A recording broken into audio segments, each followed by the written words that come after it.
Aloha, I'm Andrus, and I'm here to review an article that was written by the Associated Press, and it is discussing Kahuku Red Raiders and their football team. There was a lawsuit presented to the district court that would have allowed Kahuku to play in the state playoffs for football, and that was overruled by the court. So we interviewed some students and community members to get their reaction to the article. It's sad for their team. I don't know. I'm not really, I guess, attached to Kahuku. I mean, I feel for them. That really stinks to not be able to play in the playoffs, but I don't know. There's not much that they can do about it. Obviously rules were broken, and so penalties need to be paid and consequences are going to happen, and that's what happened. Whether it was their athletics director or their coach who dropped the ball, it's sad that the kids have to suffer, but you know, other schools have been disqualified too, so it's not the first time this has happened. The consequences were pretty harsh.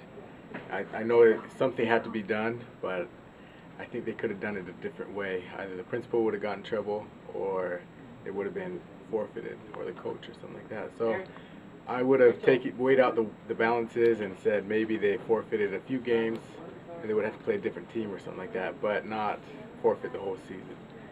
I think that's really sad for the students, but somebody has to pay. So my opinion is they should have penalized the coach and had the coach sit out for the game or for you know, the playoffs, and not penalize the kids. That's more appropriate, because it wasn't the kids that necessarily did it, it was the coach, or I guess lack of supervision, somebody within that whole system. So I believe that the ruling was too severe. In talking with many of the administrators, not just and parents, it was the punishment did not meet the crime.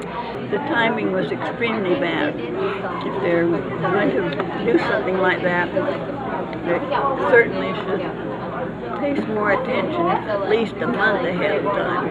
But this was the very day of the game, and they had earned the right to be the champions, and that was not fair.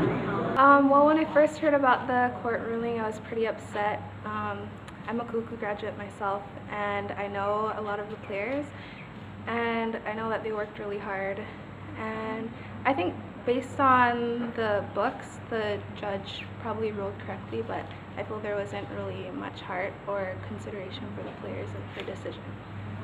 Obviously they have something really against the Red Raiders. They're a hater because they're not a Red Raider or something like that. That's what the sign says. Obviously they're just jealous because they're not Red Raiders for life. I think that Kahuku really had probably a good shot at winning. Obviously they weren't defeated. They're not playing against anyone in their own game, in their own league. So this would have been like a really good opportunity for them to go and move on. So I don't think it was quite fair, but there's a degree of understandability in it, but just how emotional other people have gotten, it's gotten pretty big and pretty crazy. I was riding the bus home that night and there was people out there waving signs and everything, pretty much almost smacking the bus with their signs because they were so upset. But overall, I think the ruling was too harsh, because I mean, football means like everything to them, and that's a pretty big deal, so I think it was a little bit too harsh. I really don't have that much of an opinion because I don't watch sports, but I did go to Castle High School, which is Kahuku's rival, along with many other high schools, and I just didn't really feel anything because I don't really pay attention to like Kahuku football team, but I always know that they're doing good, but I don't know, I just didn't feel anything, but I know everybody else is, so that's my opinion.